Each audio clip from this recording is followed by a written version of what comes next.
কিভাবে একটি Gmail account create করতে হয়। তো এটাই হলো ভিডিওর মূল টপিক। আমরা দেখব কিভাবে একটি নতুন জিমেল অ্যাকাউন্ট ক্রিয়েট করতে হয়। তো এর জন্য চলে যাবেন আপনারা আপনাদের ফোনের জিমেল অ্যাপে। আমি চলে গেলাম আমার জিমেল অ্যাপে। উপরের এই ছবির আইকনটাতে ক্লিক করবেন, এরপরে নিচে স্ক্রল করে অ্যাড অ্যানাদার অ্যাকাউন্ট এখানে একটি ক্লিক করবেন, এরপরে গুগলে ক্লিক করবেন এবং আপনার কাছ থেকে ফিঙ্গারপ্রিন্ট যাবে, আপনি আপনার ফিঙ্গারপ্রিন্ট দিয়ে দেবেন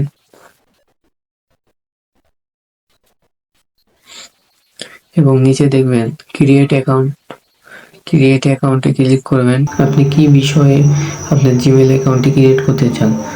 যদি আপনি ব্যবসার ক্ষেত্রে তৈরি করতে চান তাহলে নিচেরটা for work or my business, এবং যদি পার্সোনাল অ্যাকাউন্ট ক্রিয়েট করতে চান সেজন্য আপনি সিলেক্ট করবেন ফর মাই পার্সোনাল ইউজার। তো আমি আমার পার্সোনাল ইউজার জন্য ক্রিয়েট করব, সেজন্য আমি পার্সোনাল রাখবো এবং এখানে ফার্স্ট নেম দিয়ে দেবেন। আমি আমার নাম দিয়ে দিলাম। এখানে শুয়ার নেম দিয়ে দেবেন হাসান আলী, আপনারা যার যেটা দিয়ে দেবেন।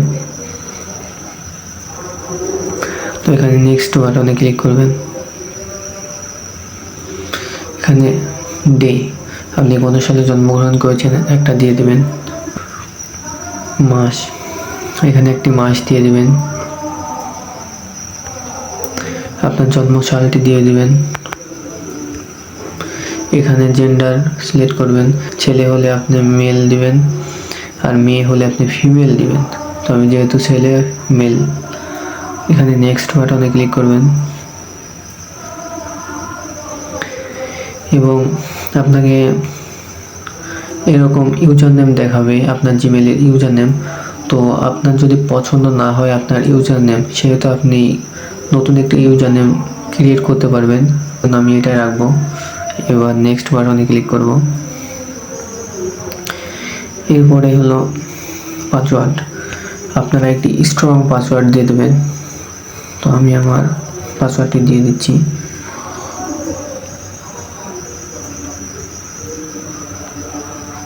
তো পাসওয়ার্ড দেওয়া হয়ে গেলে আপনি নেক্সট বাটনে ক্লিক করবেন। তো এই পাসওয়ার্ডটি নিচ্ছে না, একটি স্ট্রং পাসওয়ার্ড দেওয়া লাগবে।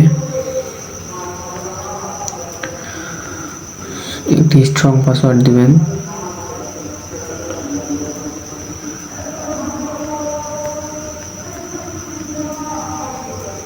তো এবার দেখি নেয় কিনা। নেক্সট, আমার জিমেল অ্যাকাউন্ট ক্রিয়েট হয়ে গেছে। এবার নেক্সট বাটনে ক্লিক করবেন।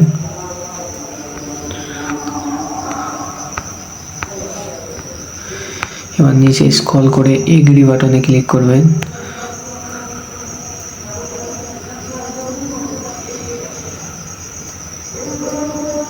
এবং একটু ওয়েট করবেন।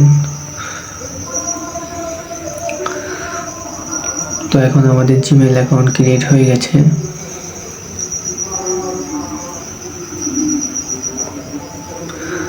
তো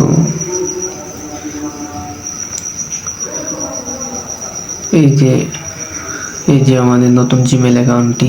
তো এইভাবে আপনি একটি জিমেল অ্যাকাউন্ট ক্রিয়েট করতে পারবেন।